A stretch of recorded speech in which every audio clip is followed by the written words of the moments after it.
I wanted to issue a really quick motion sickness trigger warning for this video. I'm a little prone to motion sickness, especially when I see things moving on a screen, specifically from people walking around with cameras, vlogging style. And I do that some in this video, in this space, what I'm going to show you. I didn't realize it was going to make me as motion sick when I was editing it.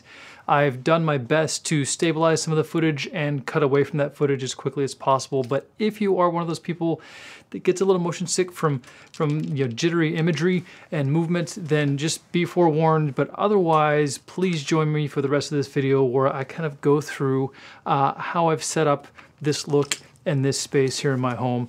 I liked doing the video, just wanted to let you know just to be mindful of the shaky footage, and I am not going to do that anymore. So see you in a few seconds.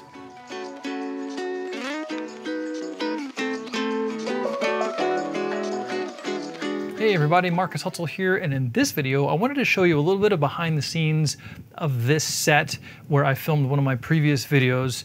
Looks like this. It's got a nice wood backdrop and everything looks nice and put together. But in reality, most of us, including myself, are doing these videos in our homes, and our homes don't always have a dedicated space to film videos or do a lot of things. Sometimes we have to move spaces, or the kids or the cats in my case just, are rambunctious or whatever. Anyway, long story short, this little setup is actually in my garage. So if I go up to that view, you can see, hopefully, a little bit from the wide view that it's a little messy back there, and I will kind of take the camera around and let you see all of this because I'm in South Texas. It's September, October. It's hot. I have a towel here somewhere to wipe the sweat from my brow because when we're recording audio, we don't want a lot of fans going, so I've had to record in here in the hot weather. No air conditioning, no fans, and hopefully keeping that off of my face during filming. But anyway, that's not the point. The point is, this is a small space. It's a temporary space. I don't have this way all the time. So maybe it's just a little more information for you to know that you can do this in a temporary space. It took me, an evening to set this up. I filmed in here the next hour or two after that. And really I'm done, but I wanted to film this before I break it down. So let me kind of take you through, where should I start? I think I'll start with the main camera there. Now let me start with the overhead because I need to use that one in a second. So in the last video, if you watched it, I have an overview shot, an overhead shot of this audio console, and that is from my Sony a7 III, which is directly above me. That's being fed down to an Atomos Shogun so that I can actually see that view while I'm doing things here on the console. And I've got that mounted on a K&F Concept S210 tripod, and I've got this horizontal extension to get the camera out, and I've got a couple of sandbags helping hold that sucker in so the camera doesn't tip over. And I also have up on the top a little aperture MC light, which when we turn off the other garage lights, gives me just a little bit of light over here so that I'm not completely in the dark wearing a black shirt against a black background. So I'll turn on these ugly lights again. My white balance will be all messed up, but oh well, this video is for you. So hang on, let me get that camera. All right, so we have this one now. Hopefully it's auto exposing well. Let me show you the main A camera, and it's going to be right over here in the corner. It's actually my Sony a7 IV back there with a Shinobi monitor on top, and that is sitting all inside a Glide Gear, a TMP 100 little teleprompter. It's okay, it's not my favorite teleprompter. It's a bit hard to set up with the teleprompter angle and the camera angle, but it works, and it works just fine with my iPad mini sitting right down there. And I can see it just fine from sitting about 5 feet away. I don't have any problem reading that. So anyway, the camera itself, oddly enough, I have the HDMI going out over to my main recording device, which is this 7-inch Blackmagic Video Assist, and then I have the HDMI out of that going back to my Shinobi so I can see myself over there. And I did that simply because at the time I didn't have another monitor on hand that had an HDMI out, so I had just ran a long cable and then one back so I could record there and see myself at the same time. So that's my A camera. That's the camera I'm speaking to, where I'm reading my script from. And then on my iPhone, I have the Prompt Smart Pro remote, because I'm running the Prompt Smart Pro software on the iPad. And since it's so far away and I don't want to have to get up and scroll it, if I flub a line, I can just have the remote over here and back up in the script from without having to move from my chair. So anyway, A camera feeding over here to the main recording device. Because I wanted to show the settings on the Blackmagic Video Assist, I have my Sony ZV-1 set up right here in front, pointed at the screen, so that I can adjust settings here on the screen and show you that, what I'm doing here on the screen. All right, then down here in front of the A cam is my Zoom F8N recorder, and it is recording my backup audio, which is my NTG5, my Rode NTG5. It was also recording backup audio from my Rode Wireless Go receiver, which I don't have plugged in right now. So I'm recording a lot of backup audio in both of these videos, so that if anything stops or doesn't work, I've got audio somewhere that's good. And just to recap the gear that I was using to test the gain structure in that last video, I have a Shure ULX-D dual receiver here. I'm actually wearing one of the lav packs right now, and that is being fed out over to Behringer X32 audio console and two QSC K8 powered speakers back there. But this video is not really about that. It's really about everything to create this look. So let's get back to that. All right, let me walk you through real quick the rest of the garage so that I can show you kind of how the set is built. I'm gonna have to turn on these ugly, ugly garage lights. But as you can see, in my neighborhood, they built the laundry connections into the garage. So washer, dryer, and partial laundry room is on this side. Yeah, there's stuff over there, but you know, we're humans, we need more stuff. But the point is, I'm using about half of the garage, but I didn't want any of the garage in the shot. So what I did first was I put up,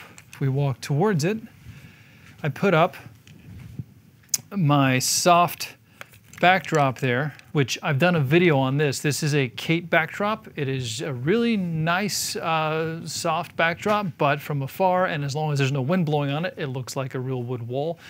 But from that camera angle, you could see past here. So I used two of my sound blankets on this side. I already had hooks on the ceiling over here that I was able to hang that one up. And then this other one, if we go around back,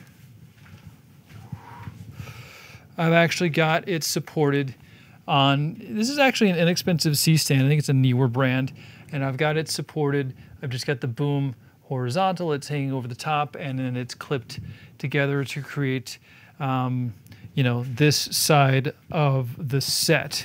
So from that camera angle, you can no longer see past there, and you get, you know, kind of a corner look. And then I've got the two QSC K8 speakers there.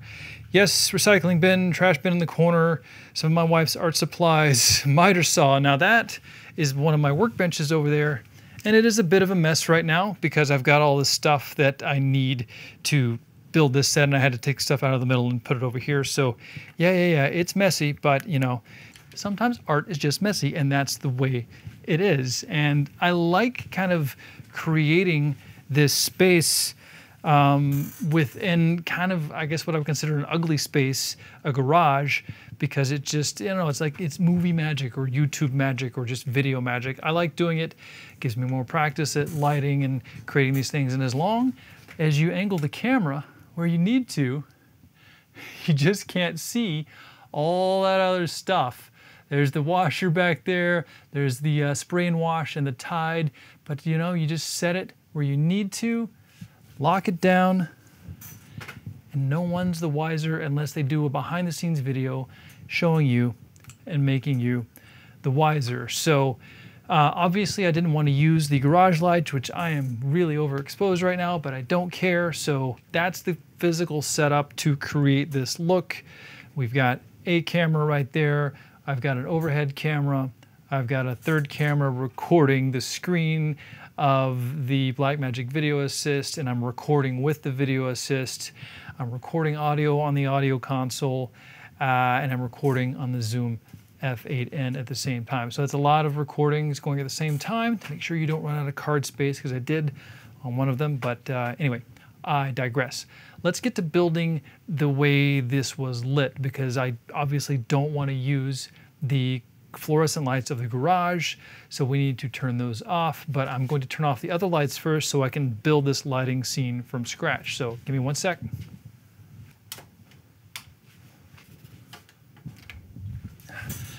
Okay, so let's get started with the lighting real quick.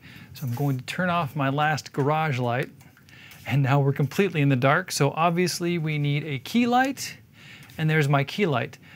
This is the Godox ML60 Bi. It is at 8%, and it's got the A60 output. It's got the 24-inch softbox. I'll put a link in the description and the model on screen, but it's the little small one because I don't need anything more for this, you know, kind of waist up shot. But as you can see, it's kind of way too dark still. I thought that would spill more, but it doesn't. So I'm like, okay, well, I need some light in the background. Everyone needed to see the speakers. So back there, I actually have an Aperture T2C tube light that's lighting up just the ceiling and kind of spilling and providing a little bit of light for those speakers. But unfortunately, it's just not enough. The overhead shot was very dim, and it's still kind of shadowy and very dim still. So I'm like, okay, what else do I have? I had a newer 660 in the closet, so I put that behind me, and it's shooting kind of up at the ceiling, and as you can see on the sound blankets as well. So it's providing just more light for the speakers, more light for the ceiling, and since the ceiling is painted white, I get a little bit more just ambient reflected light everywhere that helps light up everything. And then I thought, well, if I'm wearing a black shirt, it's a little dim over here, so again, up there on the tripod, I have the little Aperture MC. I think I have that at around 30%, just to create a little bit of a, you know, a glow on my balding head right there. But still, I thought it's just not quite enough. I needed something else, and luckily I had another cheap softbox. And let me grab this one. I'll come over here. All right, so if we look over there, that is a cheap softbox. It was about 40 bucks. I actually think it came in a 2-pack, so the 2-pack was $80. It's from eMart, and it was already here because my wife had been using it for Zoom classes the past few years. It's in the garage for the moment, and it was already plugged in, so we just turned that on, and I've got it set to the warm setting. It is a bicolor light, and I thought that that would just give a nice contrast to the 5600 Kelvin lighting fixtures I have everywhere else. And if we sit back down, you can see I've got a nice little warm kind of spill coming over the road case there, over the console, giving me a little bit more warmth on this side. And there's my lighting setup. I've got a key light, a little bit of shoulder light, the T2C, the Amaran T2C spilling on the back there, a little bit on the ceiling, and I've got the Neewer 660 shooting behind me, also hitting the ceiling, and that cheap eMart light providing this kind of side wash. And there is our lighting look. Sorry for looking up top, but I'm looking at myself as I record this because I'm not reading a script, because this one is completely unscripted. And sometimes I don't feel I'm that great with unscripted videos. That's why I like to script everything out. It's why I like to have a teleprompter so that I know what I'm going to say when the camera turns on, because in this video, I kind of have forgotten a little bit of what I've talked about. I've shown you we're in a garage. I've shown you kind of around and what's behind all this stuff. Let's see, I've shown you the lighting, the camera setup. I think that's it, but I'll turn on the garage lights real quick, because I guess one thing that, you know, always helps me and that hopefully will help you is the fact that it's a mess back there. Now, it's not like that every day, but when I am recording, like, you need all this ancillary stuff to hook up this stuff. You need power cables and HDMI cables and XLR cables. You need extra batteries. This is my workbench. It's usually completely clear. I've got a spare laptop here. I've got microphones and cables and, you know, rubber lens caps in my Rode, all the stuff that I don't want you to see, still is going to be here. Again, because this is temporary, I've got to clean this space up and get it back to a normal garage where we can pull a car in or where I can do work. Oh, last bit of kit, as they say in the UK. This is actually my workbench. I made this workbench. It is a standing workbench. I'm going to show you. So I actually built this thing with a car jack, and on the end of it, you can actually attach a drill and just use a drill and lift this whole thing up. So I set it at the height that I wanted to set it at. And when I built it, I also built little locks on the legs so I could lock down. They're telescoping legs. I'm quite proud of it. Maybe I should do a woodworking channel.